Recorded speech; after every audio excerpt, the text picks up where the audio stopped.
Hello everybody, I'm following up on a video that I did regarding the best sets for Commander in the last couple years, and this is going back including the Kaladesh block, or at least just Aether Revolt, because that was the set that was technically the first one in 2017. The main reason why I wanted to do this is to see what set people really enjoyed the most, but more importantly I wanted to find out which ones people weren't mentioning that much. And every single set got a mention at least once, but there are clearly ones that were mentioned more often. And the one set that got the most mentions was Dominaria, and very close to that was Battle Bond, which happened to be two of the most recent sets, and two of the most well-designed sets overall. If you haven't had the chance to play Battle Bond, if you didn't have the chance to go to a pre-release or any draft events, then get together with some friends and try to do it on your own time. It was a fantastic experience, a lot of good cards in here, a lot of fantastic reprints. Even though a lot of them didn't hold their value, there's still really good reprints for Commander. Even if you didn't manage to pull a doubling season or a land tax, you still felt like you got your money's worth. With Dominaria, you had this completely different thing where there were so many legendary creatures, uncommons were included now, so you had even more options to choose from. Even though a lot of the uncommon legendary creatures weren't fantastic, they were still options nevertheless. And having the options of commanders was probably the most interesting thing about the set, and a lot of people like Richard Garfield, so it was bound to be a success off of that alone. But for Commander players specifically,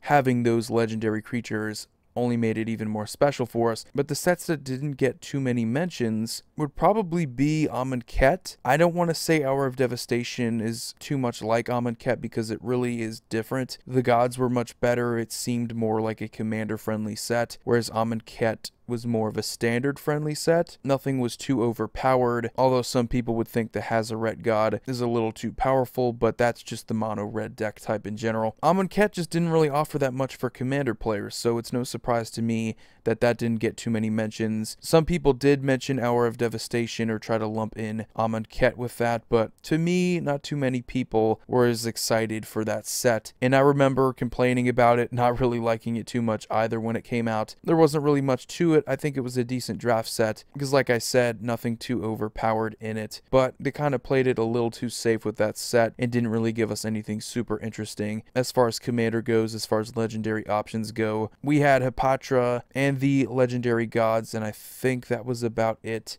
If there was anything else, it was easy to forget, which is kind of a sad thing because you don't want to forget about legendary creatures and their impact in the format. If they don't have any impact in the format, that says a lot about the set. And also, some people did bring up Commander 2017, even though that's kind of a given, but I can definitely understand why people enjoyed it, and a lot of those people are looking forward to Commander 2018. But this just goes to show that they really do well when they appeal to Commander players, and it does translate really well. A lot of people liked Dominaria, a lot of people praised it. The design was pretty good. It gave us a lot of options, and it didn't feel like it was a set that just completely abandoned the Commander players. And the same thing goes for Battle Bond, even though this is a little bit more restricted to limited. Obviously, the big takeaways from it, after you're done pre-release, your limited events, you're going to be taking those cards, put it into a Commander deck, make new decks, new deck ideas. Really fun set. We did get a decent number of mentions for Ixalan block. A lot of people like the unique kind of weird theme to that set. Dinosaurs and vampire pirates. A bit unusual.